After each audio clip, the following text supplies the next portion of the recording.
అందరికీ నమస్కారం. ఈ వీడియోలో మీకు ఒక రీసేల్ G+1 ఇండిపెండెంట్ బిల్డింగ్ అయితే నేను చూపిస్తాను.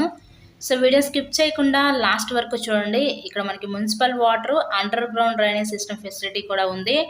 ఇంటి ముందు కూడా పెద్ద రోడ్డు ఇచ్చారండి. 60 అడుగుల రోడ్డు అయితే ఉంటుంది. బస్ రోడ్డుకి చాలా దగ్గరగా ఈరోజు ఈ G+1 ఇండిపెండెంట్ బిల్డింగ్ అయితే మనకి సేల్కి అయితే వచ్చింది. అటుపక్క మీకు స్టెప్స్ ఇచ్చారు పైకి వెళ్ళటానికి.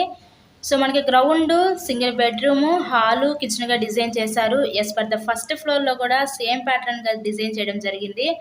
సో ఇప్పుడు మన రిఫరెన్స్ కోసం ఫస్ట్ ఫ్లోర్లో ఉన్న ఈ సింగిల్ బెడ్రూమ్ పోర్షన్ అయితే ఇప్పుడు మనం చూస్తున్నాము.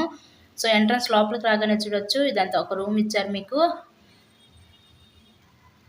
టోటల్గా 66 గజాల్లో కన్స్ట్రక్షన్ చేసిన ఈ ఉత్తరం ఫేసింగ్ ఇండిపెండెంట్ హౌస్ అయితే ఈరోజు మనకి సేల్కి అయితే వచ్చింది.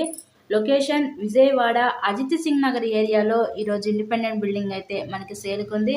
నెక్స్ట్ ఎంట్రన్స్ హాల్ ఇచ్చి ఇది ఒక బెడ్రూమ్ కింద అయితే వీళ్ళు డిజైన్ చేశారు.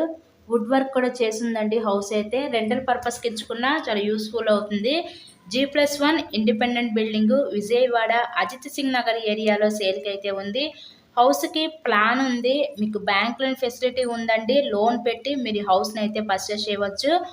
ఈ హౌస్ కాస్ట్ మనకి 50 లక్షలు చెప్తున్నారు. మీకు నచ్చినట్లయితే స్క్రీన్ మీద మా కాంటాక్ట్ నెంబర్స్ అయితే ఉన్నాయి. సో వాటికి కాల్ చేసి తప్పకుండా హౌస్ని అయితే విజిట్ చేయండి. నెక్స్ట్ బ్యాక్ సైడ్ ఇదంతా కిచెన్ వంటగది కింద అయితే డిజైన్ చేయడం జరిగింది. అలాగే మరెన్నో ప్రాపర్టీ వీడియోస్ చూడాలి అనుకుంటే మన ఛానల్ కూడా సబ్స్క్రైబ్ చేసుకొని పక్కనే ఉన్న బెల్ ఐకాన్ కూడా యాక్టివేట్ చేయండి. మేము పెట్టే ప్రతి ప్రాపర్టీ మీకు డైలీ నోటిఫికేషన్ రూపంలో వస్తుంది. నెక్స్ట్ మనకు back side wash area, common bathroom ఇదైతే ప్రొవైడ్ చేశారు. ఇది రీసేల్ ఇండిపెండెంట్ హౌస్ ఏనండి, G+1 independent house. So thank you so much.